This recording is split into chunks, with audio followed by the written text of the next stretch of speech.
大家好，我是小安，欢迎您在百忙之中观看我的视频，每天为您分享养生知识。感谢您一直以来对我的支持和鼓励。山药是个宝，山药是我们平时很常见的一种药食同源的食品，它的营养价值和药用价值都是非常高的。我们今天用山药来分享一道美食，这种山药搭配可补肾养胃，预防高血压和肝肾病变的作用，它们搭配在一起，多种营养会得到最大的发挥，可以有利于人体的吸收，对滋补身体功效很明显，比吃各种补药还要好。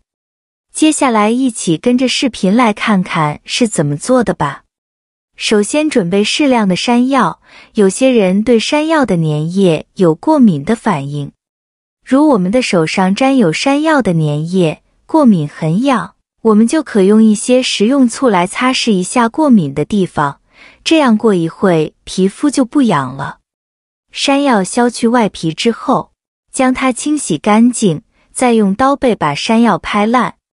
山药最突出的功效就是补肾益肺，尤其是对身体肾虚引起的久咳不愈有非常好的治疗效果。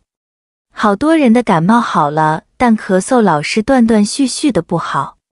这时我们就可以用山药来煮水喝，这个症状很快就会好了。其实山药对失眠也有很好的改善作用，还可以降血糖。山药中的可溶性纤维可以帮助排空胃里的食物，从而控制饭后的血糖升高速度，有很好的降血糖作用。山药全部剁成山药泥之后，先放入盘中备用。下面再准备一块南瓜，南瓜的性价比很高，全身都是宝。南瓜中的南瓜子可以补中益气，消炎止痛，降压降糖降脂，还可有效吸附体内的一些重金属纠结，这个功效可很好帮助有效的预防高血脂症、高血压、冠心病以及血栓的形成，还可缓解前列腺肥大，预防前列腺癌。南瓜含有的营养成分也很丰富，南瓜中含有钴元素，是身体胰岛细胞合成胰岛素所需要的微量元素，所以我们常吃南瓜组织胰岛素水平的调节，从而防止糖尿病，降低胆固醇血糖。南瓜中含有大量丰富的果胶，这些果胶具有很好的吸附性，有消除体内的细菌毒素和其他的有害物质。南瓜还有个很重要的作用，可消除致癌物质亚硝胺突变的作用，达到防癌抗癌的功效，能有效帮助肝肾功能的恢复，增强肝肾细胞的再生能力。南瓜去皮之后，将它切成片，先放在一旁备用。再准备适量的小米，小米含有多种的维生素、氨基酸、膳食纤维和碳水化合物，营养价值非常高。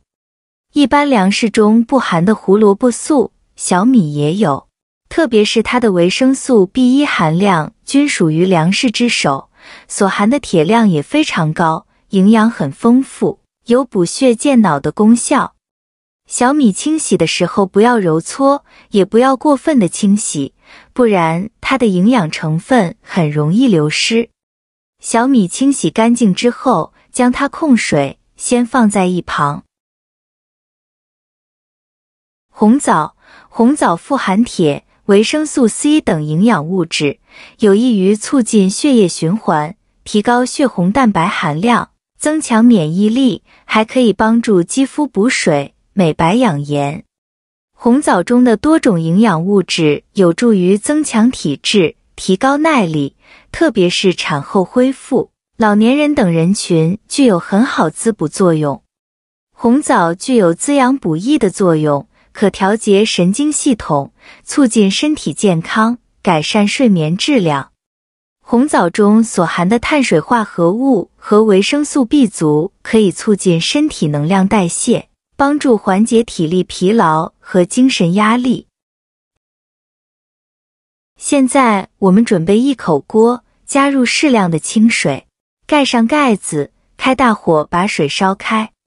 水开之后，把所有倒入锅中，小米一样开水下锅，食材放进去之后，用勺子搅拌均匀，开中小火把小米煮10分钟。10分钟之后，现在我们这粥已经变浓稠了很多，现在转小火继续熬煮20分钟，时间到了。现在打开盖子来看一看，现在的南瓜山药小米粥已经熬制得非常粘稠了。这道粥不仅很好吃，它的营养价值非常的高。小米粥暖胃的作用，山药具有滋阴补肾、益肺的功效，南瓜中含有多种的微量元素和维生素，非常利于人体的吸收，对我们身体具有很明显的滋补功效。另外，南瓜山药小米粥中含有较为大量丰富的膳食纤维，可有效起到较好的促进肠胃蠕动的功效，并且还具有一定的微量元素和维生素以及果胶，可有效起到保护胃黏膜、预防高血压和肝肾病变的症状。我们每天早上给家人来上一碗，胃特别舒服，隔3差5的煮上一次，对身体具有很好的保健作用。喜欢这个粥朋友就收藏起来试试吧。朋友们、家人们，今天的视频分享就到这里了，感谢大家一直以来对我的支持和鼓励，祝大家每天开开心心、快快乐乐、健健康康。我们明天再见，拜拜。